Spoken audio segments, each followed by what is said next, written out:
started as a chill horror game about toys is now taking a dark turn.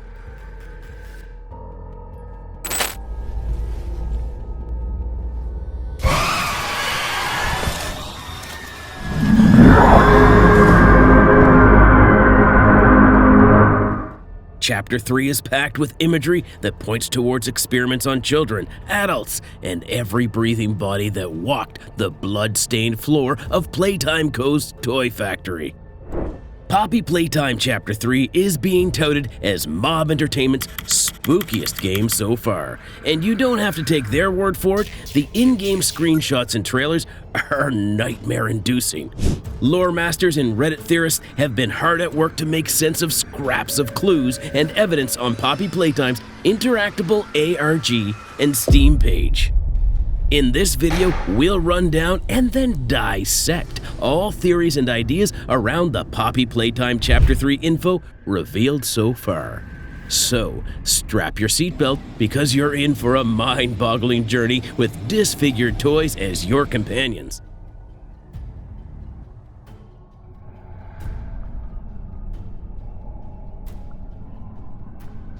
In Chapter 3, Mob Entertainment is taking us into the factory's in-house orphanage called Playcare, a place tainted by the stench of death and injustice.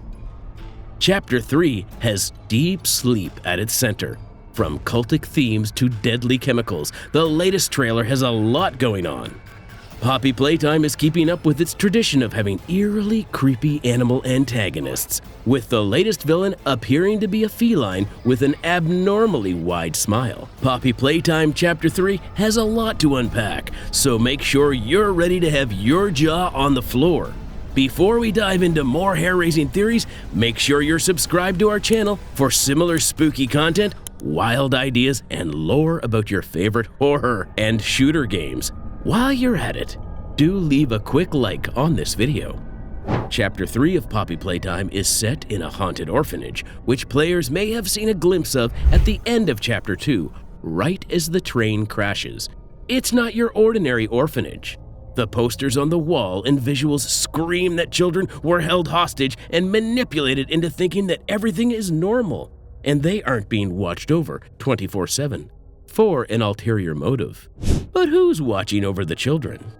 From the teasers, it seems that the game has more than one antagonist, and it could possibly be the chapter that either culminates the Poppy Playtime series or answers the big questions, like who or what really is Poppy and what went wrong at the fallen giant that was Playtime Co. Chapter 3 keeps putting the purple feline into the spotlight as the main antagonist, but there's more than meets the eye.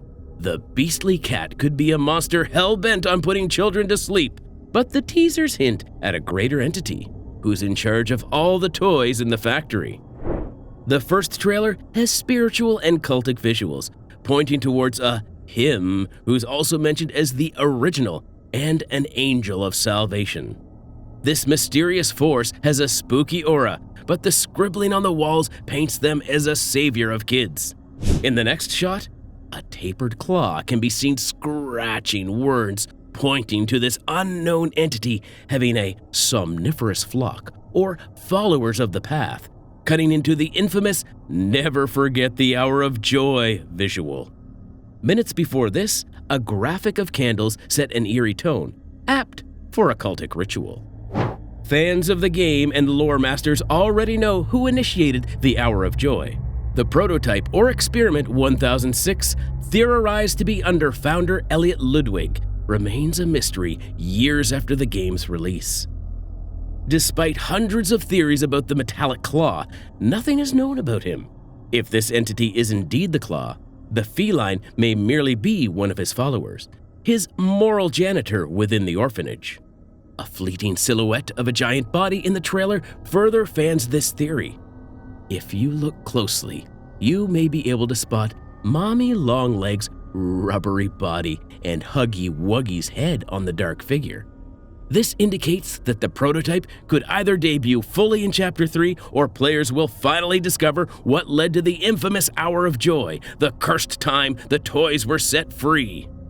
The teaser proposes a theory that the prototype is the final boss, integrating all deceased toys into its body to enhance its strength and sentience. Remember Mommy's legendary last lines? What have you done?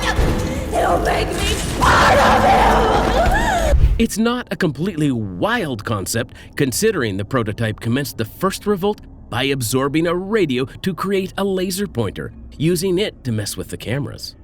Since the beginning, the Claw is known to be highly adaptive and intelligent, so it's not entirely wild to think he's the mastermind behind the setup. The teaser underlines 3 things: a feline monster, forcefully induced sleep, and a gas mask. Lore masters are hard at work to make sense of the red mask, which is at the center of the second trailer, but it actually fits perfectly into the theme of Poppy Playtime Chapter 3. Throughout the trailers, sleep remains the recurring theme. Even the chapter itself is called Deep Sleep. In the screenshots, even players would notice bedrooms that are inherently comfortable, but in Chapter 3, they reek of death. The notes on the wall all point towards forcefully induced sleep. It's not a coincidence that the rumored antagonist, who's a failed experiment 1188, is a feline. Cats and children have multiple pages in urban sleep mythology. According to wise elders, cats steal a newborn's breath, with ancient cases of children dying due to being suffocated by an unknowing cat as the backing evidence. It's tough to say how much truth there is to this urban myth, but it does set a good base for Poppy Playtime Chapter 3's sleepy setting. Our feline antagonist is supposed to be a pro at putting babies to bed, but what for? And most importantly, how does he do that? Apparently, there's some sort of red smoke in Playcare, and the only way to survive is by wearing a mask. It seems the factory was using some intoxicant to put children to bed when it was time to sleep, whatever that may entail. It's also not difficult to connect the dots to the poppy flower as the said intoxicant. Opium, which was used to put people quickly and painlessly to death during ancient times, is made from the poppy flower. This is likely the same substance that Elliot Ludwig used to try and bring the dead rat back to life during experiment 814. The children in Playcare were schooled, fed, and then required to go to bed at a set time. So, poppy gas was likely used to make them delirious or unconscious before they were potentially turned into toys. It's worth noting that the word somniferous, used for the followers of the unknown entity, translates into an externally induced sleepy state. The repeated mention of children sleeping insinuates they are indeed the somniferous flock our unknown entity keeps talking about. Pretty creepy. While monsters aren't the sole threat at Playcare, the presence of intoxicants makes it hazardous to breathe, and the source of the poppy gas remains unclear. In one of the leaked images, there's a chamber with 3 massive vials, which is likely the source of the gas. This could be where the lethal poppy gas is manufactured, though the chances of the gas being airborne are slim. That's where the Smiling Critters come in. Earlier, Mob Entertainment shared 8 never-seen-before monsters resembling the purple feline. Each monster has an emblem tied to its neck, leading many to believe that they could be the villains as well. But when you zoom in, you'll notice some detailing inside the mouths of Smiling Critters. The creepy stuffed toys have round openings in their mouths, suggesting they could be the vessel carrying the toxic gas. These cuddly but creepy creatures could be the plushies handed out to children to help them go to bed. While they seem innocuous, it's possible that the antagonist used them as a vessel to intoxicate its prey. Even in other screenshots, these plushies make an appearance, not to mention this dark poster, which includes 3 out of the 8 smiley critters. The doggy critters can also be seen in one of the opening shots of the trailer, right next to a beheaded Huggy Wuggy. The same critter appears in another screenshot from the school hallway holding a poster. Next to the dog is a poster featuring the unicorn critter. Their constant appearance suggests that these plushies play a significant role in the Chapter 3 storyline. One interesting twist is the second image of critters shared by the developer. which is missing the cat plushie.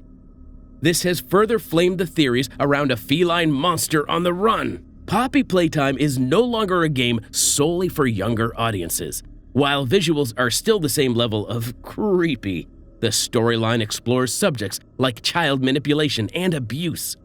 While it hasn't been said out loud that children were being turned into toys, it won't be long before players can piece it all together. Previously, the storyline revolved around the employees and toys, but it's eventually becoming clearer that Playtime Co. was much shadier than anyone imagined. Let's take this VHS of Poppy, for example. The doll itself says that she's a real girl. It was morally challenging for players to say it out loud before, but the screams of children in Chapter 3's background confirm the worst. I'm a real girl, just like you. It's either that, or this chapter includes real ghosts of dead children for the first time in the history of Poppy Playtime. Here's why we think that's the case. The Steam page points to a significant shift in how monsters work in Poppy Playtime. In Chapter 3, monsters are much more than simple toys. It's a pretty open-ended statement if you ask us.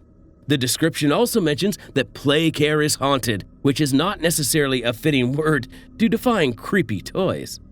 Could it be possible that Poppy Playtime 3 has real ghosts? It's possible that the orphanage is haunted by the dead children who weren't dealt the right cards. After putting the player against robotic toys for years, Poppy Playtime is likely taking a major shift, forcing players to make moral choices in Chapter 3. Could it be possible that the player is responsible for avenging the children? Maybe the prototype isn't the bad guy and is just using the dead monsters to gain strength and get back at the wrongdoers. The paradox is endless because, in this situation, the ex-employees are the culprits, which puts the player, you, in a terrible spot. Are you ready to walk the moral tightrope? All of this and more will be answered once Poppy Playtime Chapter 3 releases in December 2023. Fret not, we will be posting more information and theories soon, so make sure you're subscribed to our channel to find out if Smiling Critters are just cute plushies or sleep-inducing vessels. While you're here, don't forget to like and hit that subscribe button for more awesome videos like this.